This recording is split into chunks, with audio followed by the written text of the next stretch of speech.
boleh kok tidak? Tipu boleh kok tidak? Tapi untuk kebaikan kita tipu boleh? Aduh, ini sudah mulai ini. Tipu boleh kok tidak? Kalau untuk kebaikan kita tipu boleh? Tidak boleh. Tidak ada tipu untuk kebaikan. Tipu itu tipu. Karena satu tipu melahirkan tipu baru. Iya. Bapak, kenapa tidak pergi gereja? Ini saya sakit Pak Pendeta. Ini tipu ini. Kita ketemu dia istri, kita bilang, Mama, bilang Bapak sakit. Karena Mama tidak tahu, Mama tidak. Bapak ada baik-baik. Kita ketemu Bapak tua, kita bilang, Bapak, Mama bilang Bapak tidak sakit, Ma. Terus saya bilang, ini saya sakit tapi belum kasih tahu Mama. Ikutilah 3, ikutilah 4. Ya toh? Jadi tipu itu boleh kok tidak? Tidak boleh. Alkitab bilang, bapa dari segala penipu ialah iblis. Jadi pada saat kita tipu, kita pun bapa pun nama. Di sini ada yang dia pun bapa nama begitu. Ada kok tidak? Pak Pendeta, kami di Sikumana ini kami tidak tipu Bapak. Kami hanya pakai 2 kata, sebenarnya dan tapi. Bapak kenapa tidak pergi gereja? Sebenarnya saya pipa. Tapi kalau setapi itu dia tidak pilih. Kakak kenapa tidak terima jadi pengurus pemuda? Sebenarnya terima. Tapi jadi kalau sebentar pulang dari sini ketemu jemaat yang tidak datang sini, terus kita bilang, kakak kenapa tidak pergi ibadah? Sebenarnya sudah. Saya sudah lupa maksud itu tipu. Nah saudara, Paulus meninggalkan jemaat. Paulus di mana? Paulus masuk penjara. Di mana? Paulus pencuri kah? Tidak. Apakah Paulus bikin kejahatan luar biasa? Tidak. Lalu kenapa Paulus masuk penjara? Karena mau coba-coba percaya pada Tuhan Yesus. Percaya pada Tuhan Yesus, mau mengabarkan Injil, kena tangkap, masuk. Sekarang saya mau tanya, tolong jawab. Saudara percaya pada Tuhan Yesus? Betul-betul percaya? Betul? Betul-betul? Betul-betul? Berarti saudara orang percaya pada Tuhan Yesus, amin? Sudah siap? Masuk penjara? Saya lihat saudara ragu-ragu ini. Saya ulang, saudara percaya Tuhan Yesus? Sudah siap? Masuk penjara? Nah, saya tanda kamu Oke. Lalu karena di dalam penjara itu saudara, Paulus selalu berjumpa dengan para serdadu Romawi, para tentara Romawi. Dia lihat itu orang dari ujung kaki sampai ujung kepala. Sekarang untuk menasehati itu jemaat kecil supaya mereka jadi kuat, Paulus mulai nasehati. Kok ini barang kenapa? Kok saya omong dia? Tunggu saya geser di sebelah. Paulus pakai gambaran tentara itu untuk menasihati jemaat supaya mereka kuat. 1, pakailah ikat pinggang yang namanya kebenaran. Ikat pinggang namanya, saudara tahu ikat pinggang? Ada pakai ikat pinggang. Ikat pinggang fungsinya untuk apa? Untuk kas kuat celana. Saudara ini ngomong tidak yakin sekali, tapi pakai untuk ya kira-kira begitu. Saudara, hal itu serius. Kenapa? Bayangkan kalau musuh datang dari sana, Paulus mau tarik celana, kau bakal lama-lama dia mati. Nah, tentara Romawi itu saudara, kalau dia pakai itu, dia punya ikat pinggang, itu tempat dia menyerungkan pedang. Supaya apa? Supaya dia bisa bergerak bebas. Pakai sarung di situ, taruh pedang supaya bergerak bebas, supaya jangan tarik celana lagi lari lagi. Susah. Nah saudara, saya mau tanya saudara, ikat pinggang itu namanya apa? Saya mau tanya, saudara hidup dalam kebenaran? Nah berarti saudara tidak kuat. Karena untuk jadi kuat mesti tinggal di dalam. Ada 2 kata dalam bahasa Indonesia, benar dan betul. Benar dan betul sama kok beda? Beda kok sama? Sama kok beda? Beda kok sama? Sama. Dia pun tulisan beda, dia pun arti salah. Benar bisa berarti betul, betul bisa berarti. Tapi 2 kata yang sama ini sama-sama diberi awalan ke dan akhiran an. Benar akan jadi kebenaran, betul akan jadi masih sama artinya. Tidak, beda. Kebenaran arti yang lain, kebetulan arti yang. Sekarang saya mau tanya, hari ini saudara ikut KPI di sini, ini kebenaran atau kebetulan? Oh, saya kira kebetulan memang tidak. Ini kebenaran. Oke, kalau kita masih hidup hingga hari ini, kebenaran atau kebetulan? Kalau Tuhan Yesus mati bagi saudara-saudara, kebenaran atau kebetulan? Mantap, untuk Tuhan kebenaran semua. Saya geser sedikit. Kalau kita kulit hitam, kebenaran atau kebetulan? Saudara mulai sudah. Saya mau tahu, kalau kulit hitam kebenaran atau kebetulan? Saudara tahu, saudara tidak akan kuat kalau tidak belajar menerima diri sendiri dulu. Amin kok. Ini kita ini sekarang ini seolah-olah kalau kita ikut TV itu, iklan-iklan kecantikan kulit mengarahkan kita untuk ambil keputusan, seolah-olah kalau orang kulit putih itu lebih baik dari kulit hitam. Akhirnya setiap kali yang kulit putih berdiri di muka, yang kulit hitam dong kegelisah bagaimana dia begini. Padahal ada lagu dulu bilang, biarlah yang hitam jangan harapkan. Mau pakai oker juga tidak bisa. Saudara mau pakai pemutih juga di muka, leher pi bawah gelap lagi, dan saudara tambah pusing nanti. Terima dulu kita punya identitas diri dan baik. Kalau tidak saudara lemah. Setiap kali lihat orang lebih putih, saudara langsung lemah. Aduh, saya kalah sudah. Kalau dia lebih glowing. Kalau kita rambut keriting, kebenaran atau kebetulan? Oh, saya yakin. Saudara yakin? Saya khotbah di banyak acara mendorong budaya positif Valentine. Saya bilang begini, di hari kasih sayang ini, yang paling akan menikmati belayan seorang suami itu adalah ibu-ibu yang rambut keriting. Yang rambut lurus itu dibelai tidak enak. Mungkin karena lurus dia licin. Oh, tidak belicin. Kita belai, kita bilang sayang. Itu tidak. Yang keriting itu kalau dibelai menarik. Sayang. Jadi saudara jangan gelisah hanya karena rambut keriting. Kalau tidak, setiap kali lihat orang lurus saudara langsung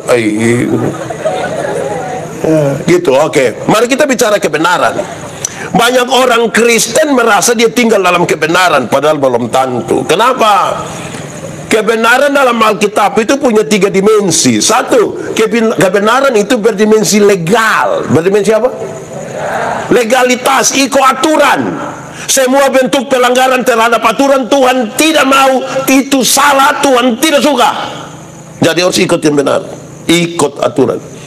Paulus kata jemaat, kamu ada jalan baik-baik ikut aturan, seorang cari kamu salah, apalagi kamu melanggar aturan. Jadi kamu kecil lagi mau kuat ikut aturan. Amin. Itu sama kayak naik motor. Tahu motor? Pernah naik motor? Siapa punya motor? Siapa punya? Oh, selunas. Yuk beli motor, ingat kok kas lunas. Itu Tuhan tidak suka beli habis tidak kas lunas. Oke, kalau saudara naik motor, SIM ada, STNK ada, pakai helm, lampu-lampu ada, kaca spion ada operasi lalu lintas di Jalan Eltari, berani masuk ke tidak? Berani, kita ikut aturan, masuk. Tapi coba SIM tidak ada, STNK tidak ada, lampu-lampu tidak ada, kaca spion tidak ada operasi lalu lintas itu berani pi? Berani pi? Kok kenapa tidak berani? Kan kamu polisi. Atau spion ada, dong operasi lalu lintas di Jalan Eltari, masuk. Sampai situ polisi tidak tahan, kita putar kembali. Polisi bilang, kenapa putar kembali? Pak, tolong tilang saya. Mau kuat ikut aturan. Yang biasa tidak ikut aturan dong, itu yang lemah Bapak. Amin kok. Mau bertahan karena mana? Ikut aturan, aman. Kedua, kebenaran dalam Alkitab berdimensi moral. Berdimensi apa? Moralitas. Dalam moralitas itu ada integritas diri, kesatuan antara pikiran, perkataan, perbuatan. Kebenaran itu berdimensi moral. Berdimensi apa? Kenapa moral? Saudara, saya mau kasih saudara, yang kelihatan baik belum tentu dibangun di atas moral yang baik. Belum tentu. Ingat bahwa tidak semua senyum tulus. Kita datang, kita bilang, "Shalom," dia bilang, "Shalom." Kita lewat, dia bilang, Jadi yang kelihatan baik belum tentu benar, Bapak. Amin kok. Betul kok. Yo, saya khotbah deh, ini bang-bang semua di Kota Kupang ini. Saya bilang, ini ibu-ibu di bang, don cantik-cantik semua. Mau lihat jauh, kok lihat tetap cantik. Don pakaian bagus-bagus, kerja lagi di ruangan yang bagus, tertata rapi lagi. Wih, kita pi bang ini sampai tidak mau pulang. Kayak mau lihat-lihat seterus dong muka ini. Kita baru naik tangga, sampai tangga terakhir. Don tanya, selamat siang, ada yang bisa kami bantu? Terus saya tanya dong, ibu-ibu, siapa yang di rumah ketika bangun pagi pas suami pun bangun, dia langsung bilang, selamat pagi, ada yang bisa kami bantu? Jadi yang kelihatan baik harus dibangun di atas moralitas yang benar. Amin kok. Saya mengajar ilmu berkhotbah. Orang tanya saya, pendeta, yuk, khotbah yang baik itu yang karmana. Saya lupa maksud. Khotbah yang baik itu tulis atau tidak tulis, berapi-api atau berair-air. Saya bilang, khotbah yang baik bukan soal tulis atau tidak tulis, bukan soal berapi-api atau berair-air. Khotbah yang baik itu omong karmana, bikin karmana, omong karmana. Khotbah yang baik itu omong karmana, bikin jangan omong lain. Ada orang yang bukan sekedar omong lain bikin lain, ada yang malah pikir lain, omong lain, bikin lain, hasilnya kelainan. Jadi kalau saudara ketemu orang kelainan itu kan tidak lurus dari otak sampai perbuatan. Kebenaran punya dimensi moral, kebenaran itu bermoral. Ketiga, kebenaran itu punya dimensi sosial. Dimensi apa? Sosialitas, kepekaan untuk turut ambil bagian dalam penderitaan orang lain. Turut ambil bagian dalam penderitaan orang lain. Ini hari dia yang susah, besok mengkali kita yang susah. Kalau mau kuat mesti melihat satu dia lain. Amin kok. Saya pun contoh, ini orang suka malas dengar, tapi saya ulang, kok saya punya. Saya mau tanya, ada yang pernah tawar barang di Lipo? Di Transmart ada? Di Ramayana pernah tawar? Oke. Pemilik Lipo orang kaya atau orang miskin? Saudara lihat beli barang di Lipo tidak pernah tawar, padahal di orang kaya pun 99.900 dia ambil 100.000 dia kasih. Dong kas kembali gula-gula satu biar lu dapat saja, ukur saya dari itu budak. Tapi kalau pagi-pagi dia beli sayur di nenek tua satu di muka situ, itu nenek susah, mangkali pulang sumati. Itu tawar kok tidak? Dia pun tawar mengerikan. Nenek, sayur berapa? Nenek susenang ini. Dan nenek bilang 3.000. Dia sengaja kaget. Hah? 3.000? Bisa 9.000 kok? Kadang-kadang tambah satu kalimat, bisa 9.000 kok nenek dong tanam sendiri juga. Itu kalau saya yang jual, saya bilang bawa Farisa, tante bawa Farisa. Hei, tawar sayur 3.000 jadi 9.000, padahal baru turun dari Auto Avanza. Di tangan kanan ada iPhone, tangan kiri ada Samsung terbaru, masih ada Nokia lagi dalam tas, pakai rantai salib berat 1 kilo. Tawar sayur 3.000 jadi 9.000, memang terlalu durhaka waktu kita. Di siku mana sini ada yang biasa tawar sayur begitu? Ada?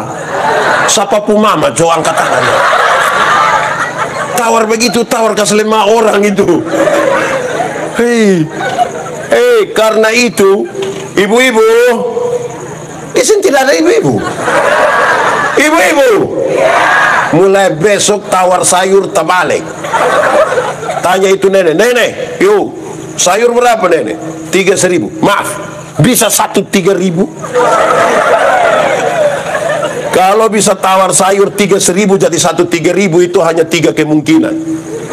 Pertama, kemungkinan besar itu orang punya solidaritas sosial yang sangat kuat, hebat, pantas ditiru, pantas dipuji. Tapi yang kedua mangkali makan puji. Atau mungkin yang ketiga gila juga. Nanti kita tinggal tempatkan kita ada di pertama, kedua, atau jadi pertama. Mau kuat pakai ikat pinggang, dia pun nama apa? Kedua. Pakailah baju zirah, baju perang, yang dia punya nama Paulus mau kasih tahu, kebenaran dan keadilan itu jalan sama-sama. Di mana ada kebenaran, di situ ada. Di mana keadilan ada, kebenaran ada di situ. Saya mau kasih tahu saudara, keadilan itu dibutuhkan supaya tuduhan menjadi palsu. Sama-sama. Keadilan dibutuhkan supaya tuduhan menjadi palsu. Apa dia maksud? Saudara dengar. Ini saya pun bapak itu saya sebut bapak kandung. Saya sebut apa? Saya pun istri pun bapak saya sebut bapak dari inilah ya. Ulang. Saya pun bapak saya sebut bapak. Saya pun istri pun bapak saya sebut dari apa sudah. Kalau saya ambil 100.000 kasih saya pun bapak kandung, adil kalau saya ambil 1.000 kasih saya pun bapak, supaya waktu saya pun istri lihat saya kasih 100.000 di saya pun bapak kandung, dia marah, lu ambil uang kasih lu pun bapak, tanpa saya balas apa-apa, saya bicara apa-apa, dia pun bapak yang kasih tahu, jangan marah engkau pun suami, dia kasih saya juga 100.000. Tuduhan menjadi palsu. Paulus nasihat jemaat, kamu setiap kali ibadah di situ tuh orang ada omong sama kamu. Itu manusia dong, itu tahu ada kenapa kok ada. Tidak usah balas. Lakukanlah dengan adil. Ya, saya mau tanya kita dulu, tolong jawab. Pernah alami kok orang omong saudara pun nama? Pernah? Apalagi yang dia omong itu tidak benar? Pernah? Lantas saudara kepingin cek dia? Atau saudara lagi sibuk untuk tulis di Facebook, bikin status, kalau tidak tahu tentang saya jangan omong ke tahu-tahu, karena setan paling suka orang tidak tahu apa-apa tapi omong ke tidak ada kerja kok. Lakukan saja dengan adil. Tuduhan menjadi palsu, tidak usah sibuk menjelaskan, karena tidak semua barang perlu kita jelaskan, apalagi jelaskan di media sosial. Di media sosial itu kadang-kadang penuh penipuan. Kok saudara itu kan pernah komen orang pun status tulis bilang hahaha, padahal saudara tidak tertawa. Anak muda dong bukan hahaha dong, WK. Jadi kalau ketawa pas wek. Separuh bukan WK lagi, XI. Oh, itu kalau ketawa kan mana? Gitu. Tapi saya mau kasih saudara dengar. Keadilan bukan sekedar berbagi roti yang sama, bukan sekedar itu. Keadilan itu juga berarti kalau engkau tuntut hak, lakukan juga. Kalau mau kuat tuh begitu. Kalau tuntut hak, lakukan kewajiban. Ini tuntut hak nomor 1, maka kewajiban tidak jalan. Bagaya. Itu. Tapi juga yang kedua, keadilan itu berarti begini. Kalau minta berkat-berkat jasmani, jangan lupa minta Tuhan berkat. Kenapa saudara? Saya mau kasih tahu saudara, saya punya potongan video satu beredar sangat luas. Ketika saya coba mengatakan bahwa orang terlalu gampang mengabaikan hal-hal yang rohani. Kalau jam 5 pesta, jam 5 ibadah, pilih mana? Kalau jam 5 pesta, jam 5 ibadah, pilih mana? Pilih mana? Pilih pesta itu tidak apa-apalah. Jangan terlalu rohani-rohani juga. Yang menjadi soal itu bukan soal kita pilih pesta atau ibadah. Yang jadi soal adalah alasan kenapa kita memilih. Bapak, kenapa tidak pi ibadah tapi pi pesta? Dong selalu bilang, aduh minta maaf Mam Pendeta, tuan rumah undang langsung. Kalau tuan rumah undang langsung, perasaanku tidak. Wih, perasaan, aduh itu kita rasa tidak bisa karena tuan rumah undang. Tapi kalau saya yang tanya, jangan jawab begitu. Bapak, kenapa tidak pi ibadah ma pi pesta? Aduh Pak Pendeta minta maaf, tuan rumah undang langsung. Oh, Bapak mau Tuhan undang langsung. Yang ikut ibadah dong, ada yang mau Tuhan undang langsung, supaya kita minta Tuhan undang dia sekarang. Kita ini kalau manusia ini kita terlalu berperasaan. Tapi dengan Tuhan itu kayak kita rasa kayak biasa-biasa sah. Amin kok. Oke, saya mau tanya saudara. Kalau sebentar atau saudara pergi gereja pulang lupa bawa HP, picari kok tidak? Picari kok tidak? Kenapa tidak setengah kok koster dapat? Kenapa? Karena dia mahal, karena dia penting. Karena dia mahal, dia penting itu kita selalu cari jalan untuk pergi. Pas mau masuk rumah begini sadar HP tidak ada, kita aduh, mama lupa HP, kakak telepon koster tolong cari mama pu HP dulu. Mama lupa di mana? Ada di gereja situ. Mama duduk di mana? Di semua tempat duduk lu cek. Karena ini barang penting. Amin kok. Tapi coba kalau pulang ternyata lupa kertas gula-gula yang kita rencana mau buang di tempat sampah, tapi lupa. Pulang cari kok tidak? Kok kenapa HP kita cari kertas gula-gula tidak cari? Baik. Karena tidak penting kan? Kalau kita rasa ibadah itu penting, kita akan melakukan dengan adil. Saya mau tanya kita dulu. Ini pernah tahu itu bantuan tunai langsung kok dari pemerintah? Pernah kok? Pernah dapat juga? Bukan tidak dapat. Mereka mau orang Eropa yang pemerintah bantu yang berapa 600.000 kok, berapa pernah tahu kok? Sengaja lah. Biasa dong bagi di mana? Di mana? Kantor pos. Itu biasa bagi jam berapa? Jam berapa? Biasa bagi jam 11 siang. Pertanyaan terakhir, Pijam?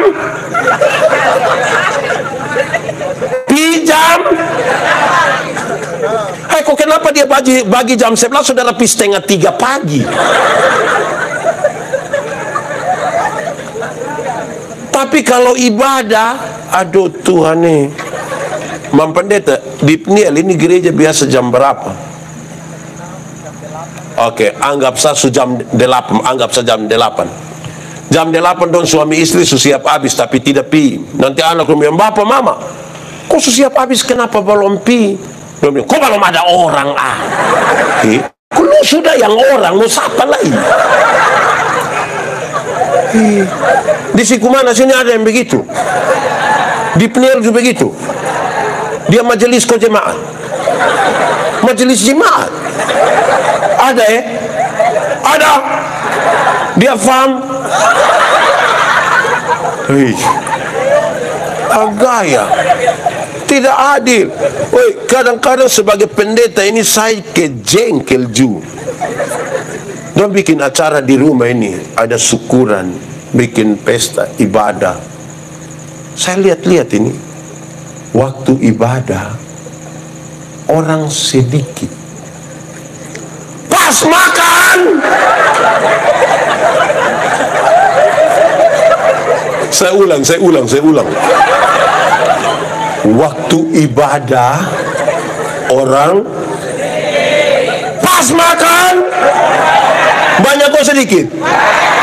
Don datang dari tadi. Ya, saya juga heran ini. Menurut saudara itu adil kok? Bagaya. Sudah terlambat lagi di itu acara tidak ikut ibadah tapi pakai baju seragam. Bersengaja angkat tangan lebih. Suruh berhenti.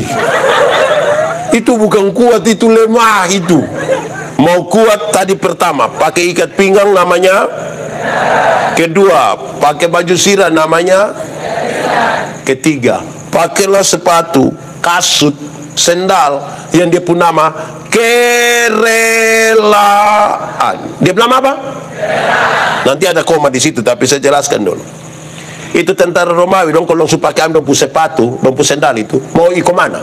Mau ikut batu karang juga dong pi. Mau masuk hutan masuk, kali masuk semua. Rela. Memang bikin apa-apa kalau tidak rela itu tidak bisa. Tidak bisa. Saya mau tanya, saudara pernah putus cinta? Pernah? Ulang-ulang? Woi, itu saya prihatin dengan saudara. Tapi saya mau kasih tahu, putus cinta bersaudara tidak rela, tidak move on, itu sudah. Saudara akan sakit hati dari tamat SMA sampai mati. Karena nanti itu nyongkas foto dan dia pun tante saudara yang tersinggung.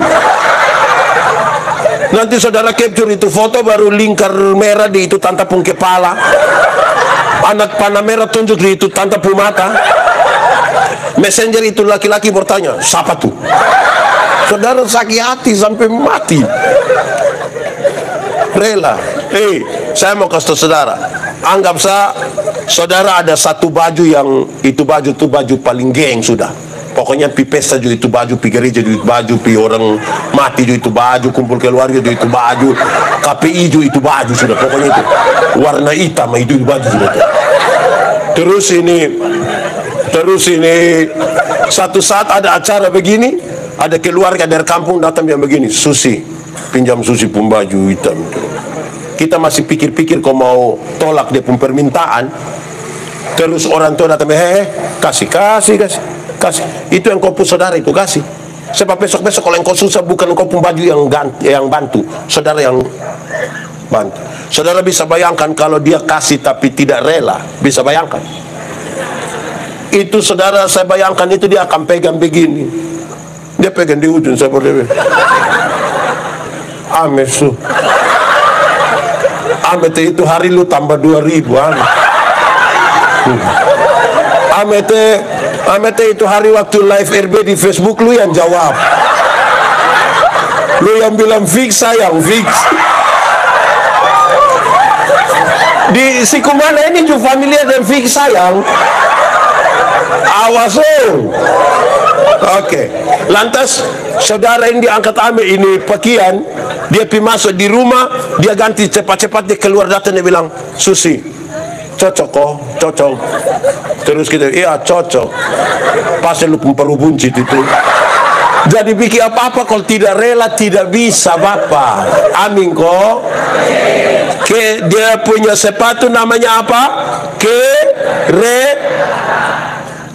Tapi koma di situ, kerelaan memberitakan Injil damai sejahtera. Kalau mau kuat harus berita Injil disampaikan. Orang kalau belum berani menyampaikan berita Injil dia belum kuat. Karena apa? Ada orang yang bagaya-bagaya tapi kita bilang, woi omong dan dia dulu dia terima Yesus kalau Pak kita pi omong tahu atau mulai dari mana? Oh, pi kota Kujo orang tersinggung. Biar saduh. Dia jantung semua stop Bapak. Betul kok tidak? Berita Injil. Tapi saya mau kasih tahu, ada orang yang menyampaikan berita Injil salah. Kenapa? Injil itu berita pembebasan, bukan berita bikin takut. Injil itu pembebasan, bukan bikin takut. Ada dompi putar film neraka di kampung. Orang nonton habis, aduh Bapak, saya tidak pusing dari neraka. Kok kenapa? Kok saya masuk surga, kenapa saya pusing dari neraka? Iya, tapi minimal pendeta mesti tahu. Saya tidak tahu juga tidak apa-apa. Kalau saya masuk surga bukan karena ketakutan hukuman di neraka. Saya masuk surga kan Tuhan Yesus mati ganti saya. Bogoy. Injil pembebasan. Saudara kalau baca perjanjian lama, saudara temukan dia bilang celakalah. Kalau saudara baca perjanjian baru, berita malaikat itu kepada Maria melahirkan, Yesus mulai melayani, Yesus mati, Yesus bangkit, Yesus naik ke surga, Roh Kudus dicurahkan. Itu berita tidak ada lagi. Kamu hanya temukan dia bilang begini, jangan takut.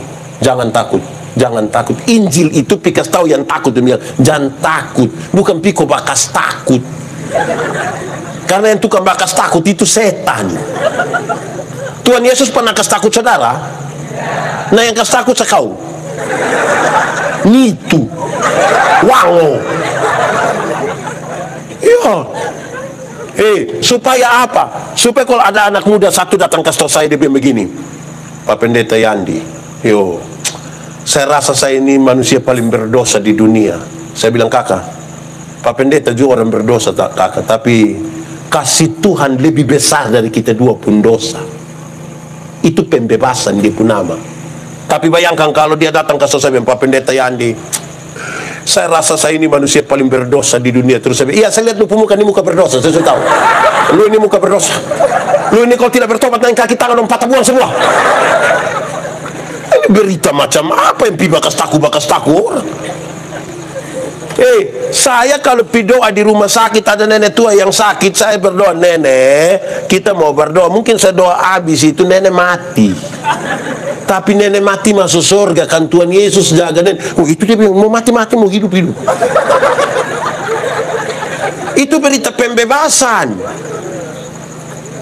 Anak-anak kalau tidak bisa, dia tidak bisa menarik yang kakak coba bisa, kakak bisa, ayo bisa sayang. Nah itu dia rasa, tapi beta perasaan, soalnya, ayo. Itu membuat dia yang tidak bisa nih, itu pembebasan dia pun nama.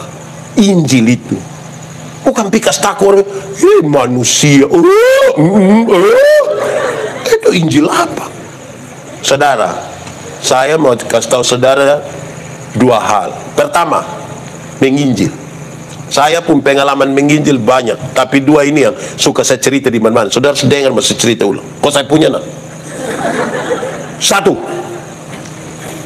saya naik oto dari Atambua datang Kupang bis malam. Tahu sendiri itu oto dan pular itu ngeri. Saya duduk dengan satu laki-laki. Oto lari terlalu kencang, kok kami tidak bisa tidur. Saya bilang begini, kakak, kalau ini otot celaka kok tabalik kok kita mati bu yakin masuk surga kok tidak. Dia bilang sembarang sudah. Saya tahu bahwa dia pun masalah. Saya kasih tahu yang kakak, saya dulu takut begitu, tapi waktu saya tahu Tuhan Yesus lahir untuk saya, mati untuk saya, bangkit untuk saya, naik ke surga untuk saya. Sekarang saya yakin mati dimanapun, kapanpun, dengan cara apapun, saya yakin pasti masuk surga. Dia bilang, kenapa kakak bisa yakin begitu? Hai kok kita manusia berdosa yang kita mau masuk surga karena kalau bukan Tuhan yang memberikan kasih karunia. Dia minta saya berdoa kasih dia di atas oto. Kan Tuhan datang bukan tanya kita bangun gereja berapa, Tuhan tanya berapa jiwa kita bawa itu. Amin kok. Pertama. Kedua, saya pulang dari Keneno lewat Uinlasi mau Pisoe. Keneno itu 15 km dari Uinlasi menuju Ekam. Tidak usah cari di Google. Mungkin saudara akan kesasar juga di Google. Dulu itu jalan tidak baik. Saya pernah lihat itu saudara, musim hujan itu anjing sata tanam. Dia punya kaki masuk di muangkel itu tidak jadi lagi.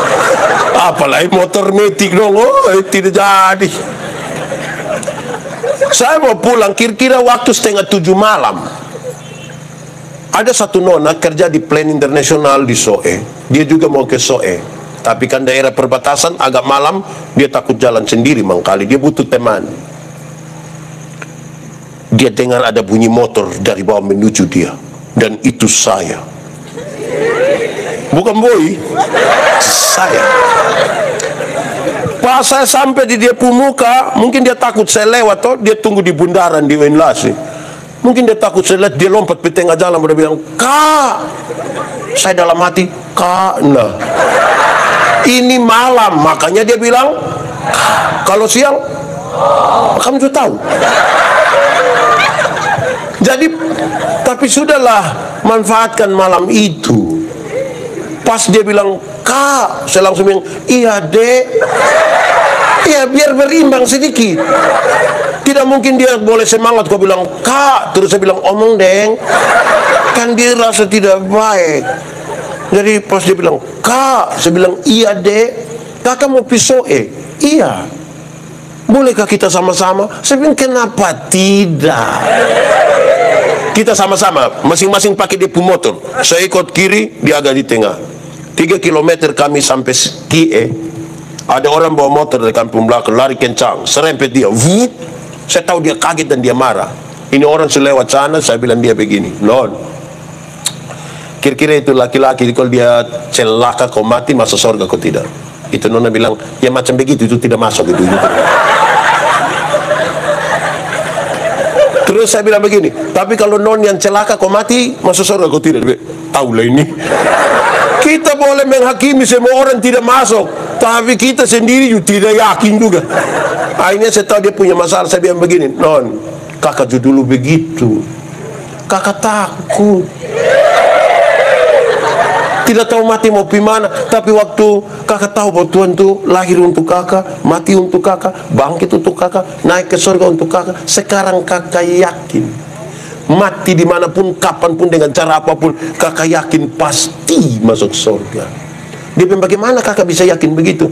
Nona, kalau kita manusia berdosa nih, manusia mungkin tidak tahu kita buat dosa, tapi Tuhan tahu, nah kita masuk surga. Dia minta saya berdoa, kasih dia. Jadi kami dua berdoa di atas motor sambil motor jalan. Tapi kami dua tidak tutup mata. Berani tutup mata kami dua selesai hari. Jadi menyampaikan Injil itu mesti rela. Omong. Berani kok. Berapa harga satu jiwa? Dulu Tuhan Yesus kasih tinggal buang orang yang sementara menikmati, ini dia ubah itu, dia bikin mujizat 5 roti 2 ikan tuh. Orang ada cerita itu kehebatan Tuhan kasih, Tuhan pergi rasa ketemu dengan satu orang kerasukan legion. Legion itu berarti dia kerasukan roh jahat tuh 6.000 roh jahat. Kita pun teman majelis, satu roh jahat dia otak kita pusing. Ini 6.000. Ini orang ini jahat bukan saja untuk orang lain, untuk diri sendiri juga dia jahat. Dia ame batu kok titik-titik di badan, tinggal di kuburan. Menurut banyak orang, manusia model begitu lebih baik mati. Tapi Tuhan pergi. Tuhan Yesus itu dari perahu ini, legion datang, hei anak Allah, apa urusanmu dengan kami? Rupa-rupanya itu legion roh jahat itu juga kenal nama Yesus toh. Berarti kalau kita baru kenal nama Yesus, kita belum beda juga dengan itu roh jahat. Kok dia juga mengenal nama Yesus, bahkan dia ketakutan. Alkitab mencatat di daerah itu, di Gerasa, orang piara babi. Ada berapa ekor? Berapa ekor? Berapa? BTS personil berapa? Inana dong ikol itu dong hafal. Cerita Alkitab tidak hafal. 2.000 ekor babi. Roh jahat ini minta untuk keluar ke itu babi-babi. Tuhan kasih tinggal. Itu babi 2.000 ekor jatuh turun di dalam jurang, mati buang. Orang-orang penjaga babi itu kehilangan pekerjaan. Pikir orang di kampung datang usir Yesus. Pertanyaannya adalah, apakah Tuhan Yesus tega buat orang kehilangan pekerjaan? Jawabannya tidak. Lalu kenapa Tuhan biarkan sampai itu 2.000 ekor babi mati? Jawabannya begini. Dalam struktur budaya Yahudi, babi itu haram. Orang Yahudi tidak makan daging babi. Tidak ada sei babi di Yahudi. Aroma itu tidak ada di sana. Bakso babi di situ itu tidak ada di sana. Tapi yang haram ini dong pelihara 2.000 ekor. Sementara satu jiwa yang hampir binasa dong kastenggal. Itu yang Tuhan Yesus marah. Alangkah lebih baiknya kalau ada 2.000 ekor babi mati daripada ada satu jiwa binasa. Amin kok. Sekarang cokali, kalau babi satu ekor 2 juta, 2.000 berapa? 2.000 kali 2 juta berapa? Omong. Ini yang sekolah dari rumah ini. 2.000 kali 2 juta 4 miliar harga satu orang gila yang hampir binasa itu. Pertanyaannya, siapakah orang gila itu? Orang gila itu kemungkinan besar kita pu suami, kita pu istri, kita pu orang tua, kita pu ipar, kita pu kakak. Pak pendeta yakin? Yakin. Ada banyak ibu-ibu datang di gereja jalan sendiri, baru ibu pendeta tanya, mama sendiri teh papa? Cuma tuh, tahu sendiri teh. Nah ini apa coba? Ini apa? Ini apa coba? Ya ini. Nah itu, saya mau tanya, penyiar siku mana pernah bikin program pekabaran Injil dengan budget 4M? Dan sampai kita bikin bola voli, jiwa kita biarkan. Yang pemain bola voli dong mabok semua, baru bataro lagi. Jiwa, amin kok. Itu harus lakukan dia rela. Kalau mau kuat begitu. Orang kalau memenangkan satu jiwa kuat bapak. Sutiga, ada banyak. Satu ikat pinggang nama 2 baju sirah nama, 3 sepatu nama, keempat pakailah perisai yang namanya apa? Iman. Perisai nama? Dulu itu perisai ada 2. Satu perisai kecil untuk taruh di tangan, untuk perkelahian 1 lawan 1 pakai pedang. Itu dulu. Tapi ada perisai yang kedua tuh dia besar sama kayak tudung apa lagi? Yang di meja makan nama kenapa? Dulu orang panah itu bukan saja dia pun anak panah tajam, tapi sebelum dong panah dong celup dulu di ter panas, bakar baru panah. Itu 200-300 biji datang sekaligus. Mau pakai yang kecil kok begini-begini mati Bapak. Dia butuh yang besar supaya dia sembunyi. Apa maksudnya? Dia mau kasih tahu jemaat, kamu harus selalu waspada pakai iman, karena selalu ada barang yang datang dengan tiba-tiba dan kita tidak tahu. Waspadalah, waspadalah. Kejahatan timbul bukan hanya karena ada niat pelaku, tapi juga karena ada apa? Oke, saudara, iman.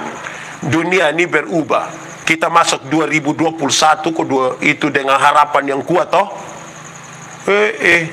Covid datang bongkar bangkir.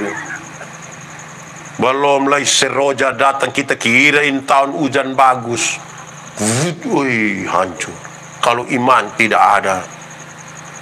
Jangankan iman Bapak.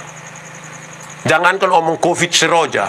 Di rumah kita bangun tidur, kadang-kadang kalau manusia ini kan mut-mutan begitu kalau pas dia pumut bagus, itu bangun pagi, salam semua Bapak, salam apa kabar anak-anak semua, mari kita berdoa dulu, anak manis-manis ke depu mama, ganteng ke depu Bapak, itu kalau dia mood bagus. Tapi kalau mengkalik, mungkin karena efek vaksin kok dia bangun kok dia muka asam sebegini, anak-anak mama ini hari muka kalian, lu kenapa? Jadi kalau kita tidak pakai iman, kita bisa cek orang. Amin kok. Pakai iman. Saya mau kasih tahu saudara, dengar. Orang beriman dan orang tidak beriman itu kita bisa ukur, karena saudara omong tema ini yang strong itu harus di dalam iman. Jangan omong tenaga kita ini lemah semua. Bapak-bapak itu dong bagaya, saya kok tangan dong kekar-kekar begini mah, sunika habis. Mama, iya, tolong ambil remote dulu. Di mana? Di sini. Tidak jauh Bapak. Yang tato-tato donju sama Bapak. Saya pun teman kami masih SMA. Dia tato yang Guns N' Roses, yang orang pangku kaki kok melukis itu. Gagah, kulit bagus, tinta bagus. Umur 43 tahun dia sakit, kok saya pilih dia. Itu tato bukan ke orang pangku kaki, tesam ke orang menyembah begitu. Tidak, kita mau kuat apa kalau bukan iman? Mau kuat berapa? Mau kuat apa coba saudara? Sekarang saya mau kasih saudara dengar. Kalau ada oto jalan dari sini pisau balik dicamplong, tinggal 2 orang yang selamat. 1 orang beriman, 1 orang tidak beriman. Yang beriman itu akan bilang begini, untung Tuhan saya selamat. Untung. Yang tidak beriman itu akan bilang, untung tadi saya lompat cepat-cepat. Di satu peristiwa yang sama. Yang beriman selalu mengatakan untung siapa? Yang tidak beriman untung. Tuhan Yesus gambarkan orang beriman itu pun mempercayakan diri itu seperti anak-anak. Ada anak umur 2 tahun atau 1,5 tahun, coba taruh dia di sini, dia pun bapak di bawah. Terus dia pun bapak bilang, lompat. Itu anak lompat atau tidak? Lompat. Bapak yang pusing tangkap. Anak lompat saja. Betul toh? Tapi sekarang coba taruh dia pun mama di atasnya. Baru dia pun bapak di bawah. Baru bapak dengan romantis sekali, bapak bilang, sayang, lompat. Saya mau tanya, sayang lompat? Sayang lompat? Oke, Bapak rubah lebih romantis. Ayang.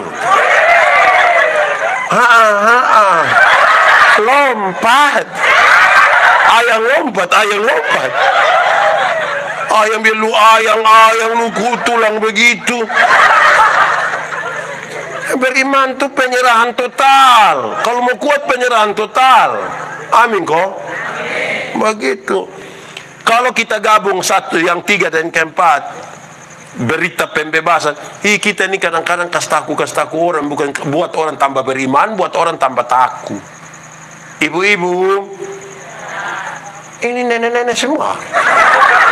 Ibu-ibu, kalau kas makan anak umur 2 tahun itu susah, kok tidak Weh, anak dong balari sampai dia pumame. Tahu ini anak dong tidak bisa mengerti orang tua sedikit. Hai, anak umur 2 tahun suruh mengerti dia pumama yang 38 ini. Kadang-kadang kita pusing juga lah. Hai, ibu-ibu, kalau anak tidak mau makan, omong dia bye-bye. Anak, makan sayang biar sehat. Kasih dia begitu, biar ini bukan kasih tahu begitu. Makan itu om datang. Itu om juga datang. Wah, ini anak besar dalam ketakutan. Di sini ada yang tukang kasih taku anak. Wah, susah.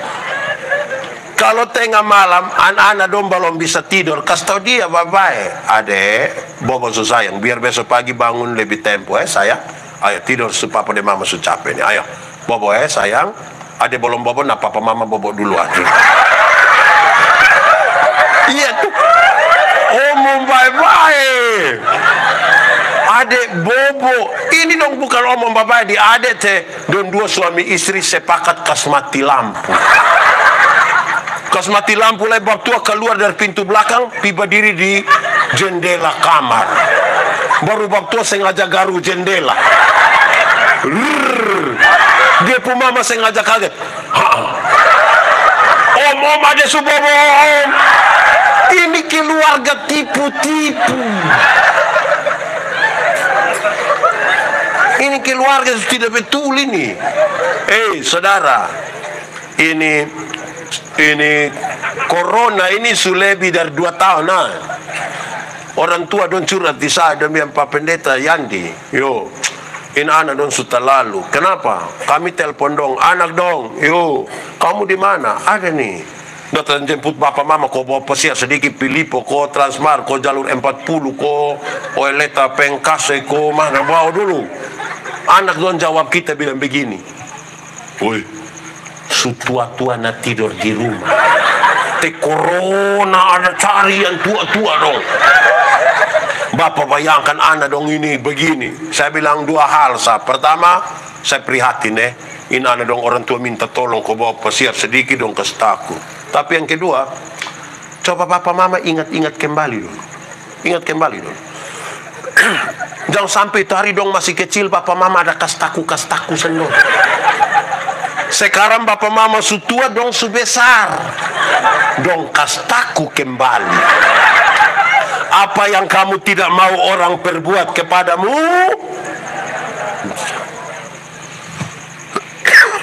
amin kok. Tunggu kok saya minum.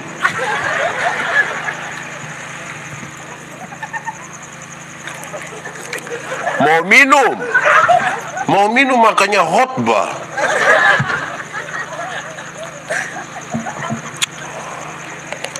Enak. Baik, saudara. Su-4 ada berapa kok? Saya tidak mau kasih tahu. Pendeta Yandi umur 45 sekarang kali 1000 45.000. Bisa Pak Yandi pi surga? Bisa. Kak, umur berapa? Tahu? 28 kali 1000 bisa pi surga.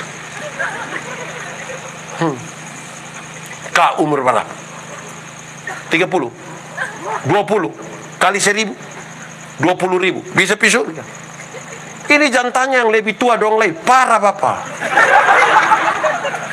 Kali sering. Itu 1 hari 3. Apalagi kalau 1 hari tidak bisa hitung.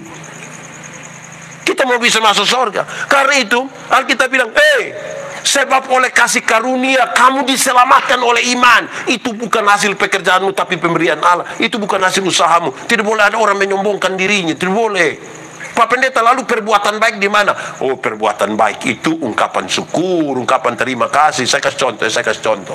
Kak, anggap saja kita dua tidak kenal, memang kedua tidak kenal. Saya dapat dia pun nomor HP, saya telepon dia. Kakak, sebentar malam jam 12 bisa ketemu saya di Jalan El Tari depan rumah jabatan gubernur. Kakak mau? Dia mau atau tidak? Oke. Kita dua tidak kenal, kakak ada ayam 1 di rumah. Saya pergi kakak ke rumah, kita dua tidak kenal. Maukah saya itu ayam? Tidak. Saya ganti pertanyaannya. Saya mau kasih dia oto baru 1. Kira-kira dia mau atau tidak? Oh, kamu sudah tahu?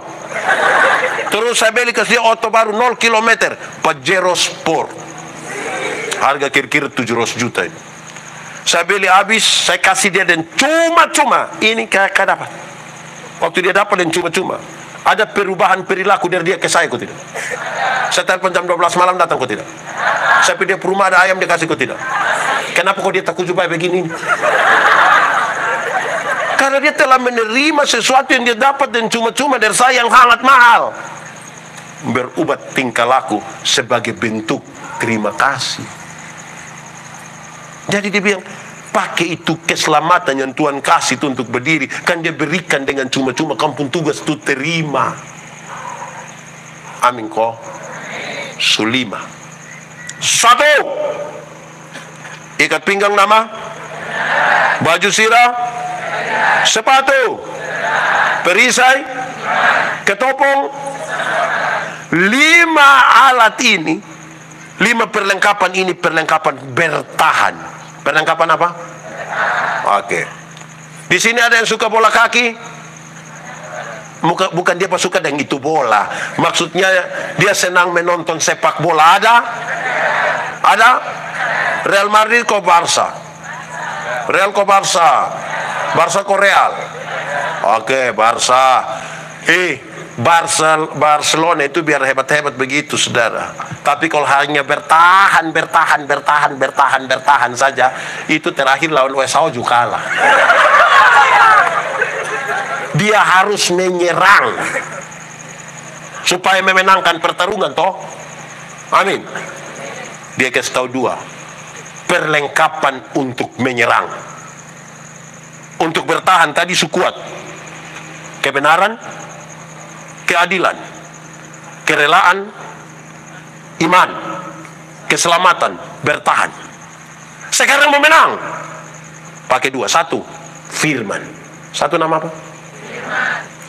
Firman itu yang memutuskan. Minta maaf, saya setuju dengan ini, saya tidak setuju dengan itu. Berdasarkan apa? Firman.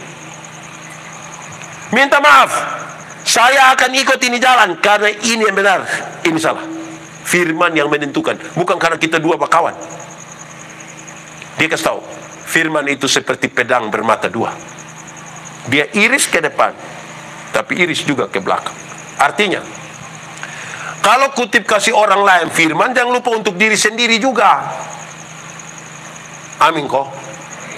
Jangan sampai sebentar saya khotbah habis, ada yang datang bilang, Bapak Pendeta, khotbah tadi pas den dia Bapak. Dan lu tidak, dan saya tidak Bapak. Dan saya itu firman datang pas sampai dia belok sedikit dia lari kiri. Tidak betul. Firman itu seperti cermin. Tahu cermin? Pernah pakai cermin? Waktu pi cermin itu kita lihat siapa pemuka.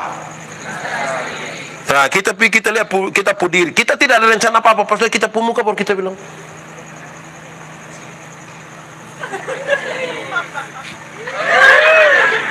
Makin banyak bercermin, makin rapi.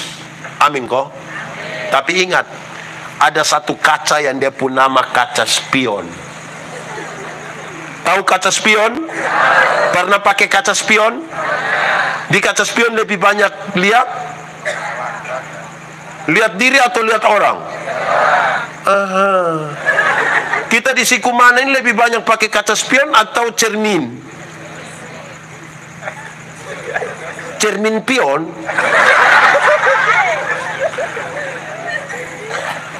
Pakai firman. Tapi saya mau kasih tahu saudara, dengar. Ini sekaligus pengajaran tentang firman. Satu, Alkitab itu punya kronologi 5. Satu, penciptaan, kejatuhan manusia dalam dosa, rencana penyelamatan Allah, kedatangan Yesus Kristus, janji untuk hidup yang kekal. Siapa yang baca firman, dia harus tahu dia baca di bagian mana. Kalau tidak, dia tidak tahu konteks. Karena ada ayat bilang begini, gigi ganti gigi, mata ganti mata. Berarti Pak pukul saya, balas. Tapi ada ayat bilang begini, kalau ada orang menampar pipimu yang satu, berikan juga pipi yang, berarti balas kok tidak? Sekarang saya mau tanya, ikut yang mana? Ikut yang mana? Kok dua-dua di Alkitab? Kalau kita tidak tahu konteksnya, kita akan khotbah menurut yang kita pun suka. Makanya harus tahu di mana penciptaan, kejatuhan, rencana penyelamatan Allah, kedatangan Yesus atau janji untuk hidup yang kekal. Ada ayat bilang, hei, celakalah kamu yang bangun pagi-pagi campur minuman keras. Tapi ada ayat bilang, tambahkanlah supaya membantu pencernaanmu. Pertanyaannya sekarang, ikut yang mana? Akhirnya kalau yang khotbah itu tidak suka minum, dia pakai yang celaka. Kalau dia suka, dia bilang, kok ada tulis bilang tambahkan. Makanya mesti tahu konteksnya di mana dulu. Itu pertama. Kedua, Alkitab itu berisi dua. Satu, dia pun nama informasi. Nama apa? Yang satu dia pun nama ajaran. Nama apa? Gereja Tuhan jadi rusak ini karena orang bikin informasi jadi ajaran. Contoh, Salomo pu istri 700, gundik 300, jumlahnya itu informasi, bukan ajaran. Jangan sampai tanggal dia mau kawin 2, dia bilang, kenapa Salomo saya bisa 700, saya baru mau ambil 2, kamu protes. Ini Abraham pernah tipu kok tidak? Abraham pernah tipu kok tidak? Pernah kok tidak? Waktu mau masuk itu tempat, dia bilang, dia kasih tahu dia pu istri. Kalau orang tanya, jangan kasih tahu bilang engkau saya pu istri, kasih tahu bilang saya punya. Itu informasi, bukan ajaran. Jangan sampai kau Abraham yang bapak orang percaya, saya dia tipu untuk baik. Ini memang penting, pakai firman di dia pu jalan yang benar. Amin kok. Oke. Ikat pinggang nama, baju, sepatu, perisai, ketopong. Senjata pertama, senjata kedua, doa. Senjata kedua apa? Apa? Saya mau kasih tahu saudara di awal, doa itu relasi, bukan kata-kata. Doa apa? Kalau kita berelasi baik, kata-kata ringan. Kalau saya dengan ini ketua panitia, kami dua ada relasi, kami dua saling kenal. Saya jalan kaki, dia naik motor, ketemu saya di jalan, tanpa saya minta dia berhenti. Karena kami dua punya relasi. Dia berhenti, dia bilang, Pak Pendeta, di mana? Naik. Karena kami dua saling kenal. Tapi coba kalau kami dua tidak saling kenal, kami dua tidak ada relasi. Saya jalan kaki, dia naik motor. Ketemu saya, dia berhenti. Tapi dia tanya, ojek kok Pak? Nah, doa itu relasi, bukan kata-kata. Saya mau tanya saudara, di sekitar sini ada kios yang orang Bugis pun ada. Saudara pernah pergi belanja di situ? Pi bawa omong dan paman kok tidak? Atau pi langsung mikir keluar sendiri? Bawa omong kok tidak? Bawa omong. Pertanyaan terakhir, apakah saudara ada relasi dengan paman? Banyak orang memperhatikan kata-kata, bukan relasi.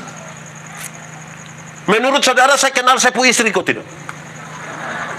Kami dua ada relasi kok tidak?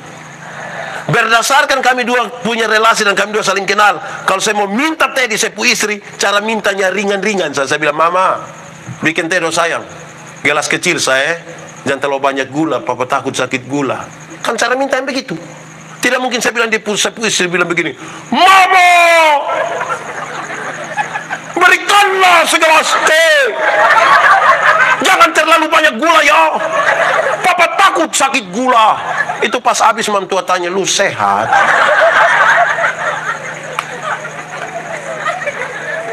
Mari sini dulu penari. Mari sini. Saya mau jelaskan doa ini supaya saudara lihat. Jangan sampai kita berdoa sama kita omong-omong sah. Mari sini. Oke. Kak, nama siapa sayang? Gladys. Oh, Gladys. Kita Alphonse. Gladys. Oke, Gladys. Anggap saja sebentar Gladys mau numpang di Pak Pendeta pun mobil. Di oto. Mau naik oto. Itu kira-kira cara Gladys minta ke beta tuh mintanya bagaimana? Bapak bisa numpang kok. Betul? Bisa omong lebih panjang sedikit? Silakan. Bapak Pendeta bisa numpang pulang kok. Kak, rumah di mana? Di bawah sini, bisa di lapangan. Oke, boleh. Oke. Menurut saudara dia pun cara minta betul? Betul? Betul. Bayangkan kalau Gladys mau minta naik oto, mau minta numpang di beta pu oto, baru dia begini. Pak Pendeta, sebentar, beta pu oto, baik.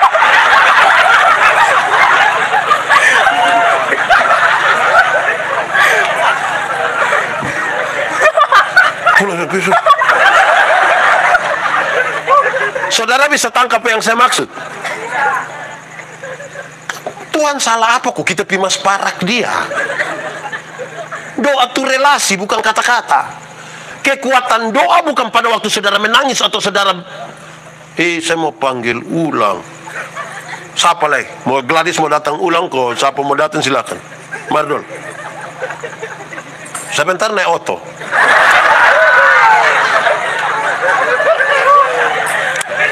Marsin saya butuh jelaskan ini supaya jemaat mengerti. Saudara dengar. Sungguh-sungguh berdoa itu bukan sungguh-sungguh berteriak, bukan sungguh-sungguh menangis, tetapi sungguh-sungguh melepaskan beban. Saudara bawa pisang satu karung, saudara beban berat, saudara berdoa, Tuhan tolong kirim ototrek satu dulu. Ototrek datang, saudara puji Tuhan, amin, haleluya. Saudara sudah naik itu oto, pas turun itu pisang kok ototrek yang bawa. Hanya orang yang otak miriam di atas trek dia bilang kesetengah sehabis. Lepaskan untuk itu oto yang bawa. Setuju kok? Amin. Oke. Kalau ada penjual payung, penjual es berdoa sungguh-sungguh. Penjual payung berdoa supaya hujan terus biar payung laku. Penjual es berdoa supaya panas terus supaya es laku. Menurut saudara mana menang? Saya mau kasih tahu saudara. Yang dimaksud dengan sungguh-sungguh bukan sekedar saudara sungguh-sungguh berteriak. Karena Tuhan itu kita omong dalam hati juga dengar. Bukan sungguh-sungguh menangis. Tapi sungguh-sungguh melepaskan beban. Melepaskan supaya Tuhan kasih kembali.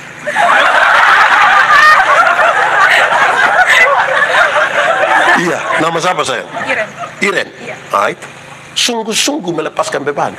Dalam relasi tadi, dalam relasi kita menyampaikan, iya toh? Karena kita bisa bicara dengan orang yang kita dan dia tidak kenal. Saudara pernah alami kok tidak? Iren pernah alami. Pas Iren telepon begitu, itu nona satu bilang, nomor yang Anda tuju, pernah alami? Kenal itu nona. Dia anak si kumana? Akamsi. Jadi doa bukan kata-kata, relasi. Makasih. Dah. Sebentar naik oto. Di ayat 18 saya jelaskan sedikit, agak panjang tidak apa-apa Atau? Saya mau kasih tahu doa. Dia kasih tahu. Satu. Berdoalah setiap waktu. Berdoalah. Jangan ikut suasana hati. Dia menyelesaikan jemaat doa setiap waktu. Tapi kita ini kadang-kadang ikut hati pun enak. Kalau hati enak, biar anak dong. Biar kok kita doa mari Orang hati senang itu bisa dua. Kalau dia senang dia bisa berdoa, atau dia berhenti berdoa dia bisa senang-senang. Ada yang susah dia doa. Ada juga yang pas susah dia bilang, kok kita doa-doa juga sama.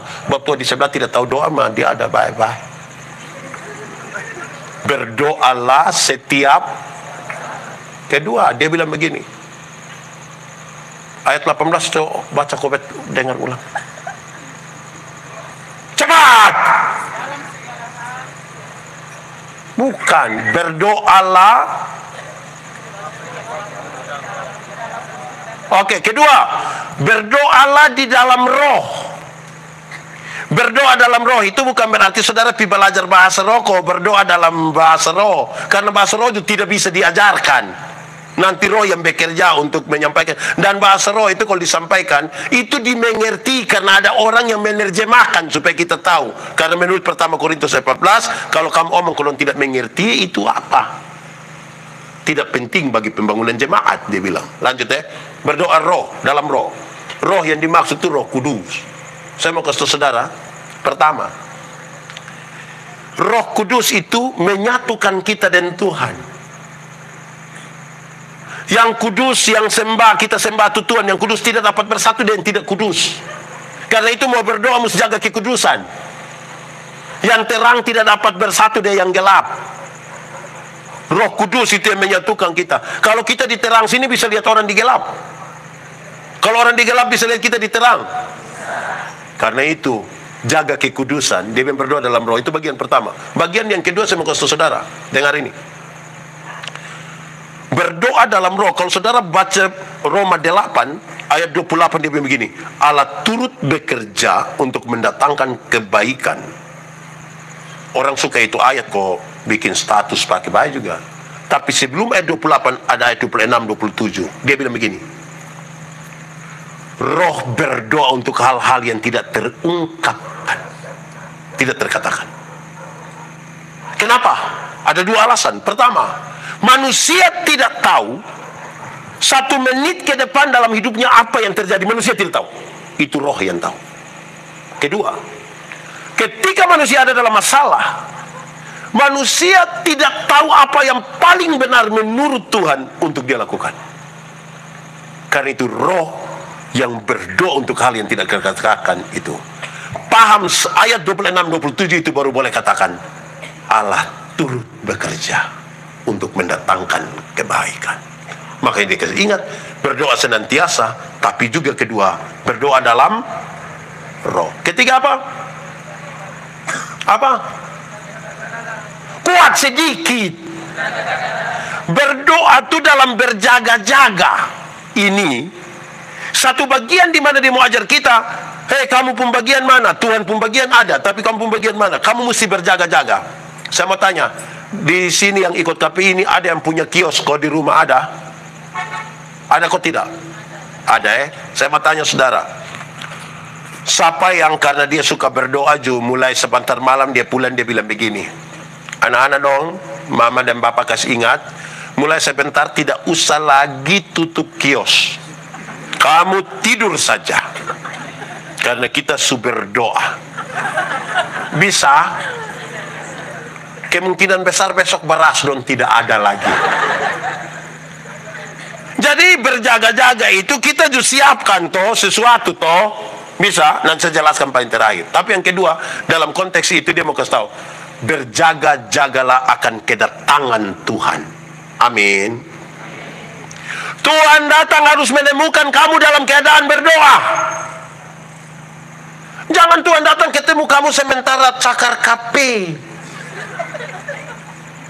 Bayangkan kalau Tuhan datang temukan kita sementara TikTok.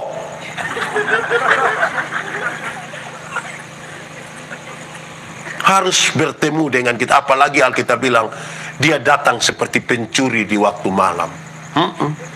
Pertanyaannya, pencuri mana yang datang kasih tahu kita? Hanya tikusah. Tapi itu juga kalau pas musim lapar. Sekarang justru kurang. Mungkin justru nada lah. Nah, saudara, berjaga-jaga. Keempat, omong dulu. Berdoa tadi apa satu? Setiap waktu dalam roh, berjaga-jaga, tambah tak putus-putusnya berdoa apa? Tidak putus. Itu dia bicara tentang konektivitas hubungan. terinstalasi dengan baik. Relasi itu terinstalasi, kayak kita di rumah ada listrik toh, ada. Itu dia sudah terinstalasi. Jadi kalau kita pulang malam, gelap, tinggal tekan begini, lampu menyala supaya terang. Mau putar, mau kasih hidup kipas angin, AC, tinggal tusuk begini, jadi. Saudara bayangkan kalau kita tidak instalasi itu kabel dong. Pas jam 5 pulang kantor, berbeda anak dong, lihat beli kabel dulu dengan lampu. Nanti beli dan tangga ya Bapak mau naik itu tiang listrik untuk malam kita jangan gelap. Bisa kok. Jadi selalu terkoneksi. Apa-apa tinggal begini. Ada ungkapan bilang begini, Yesus hanya sejauh doa. Kedua, doa adalah napas. Amin kok. Napas. Saya mau kasih saudara, saya ini pernah napas sesak. Napas sesak itu setengah mati. Itu napas waktu hela dia sampai sini. Kayak mau mati. Kalau napas sesak sudah kita akan begini. Doa yang adalah napas itu napas normal, bukan napas sesak. Bukan juga napas buatan. Bukan juga napas yang sudah ditabung itu. Napas yang kalau kita rasa tahan, mati. Yang kelima, doa itu tanpa berdoalah juga untuk orang lain. Tentang doa dikasih tahu begitu. Berdoalah juga untuk aku, supaya kepadaku diberikan keberanian untuk menyatakan. Ada doa kasih orang lain kok?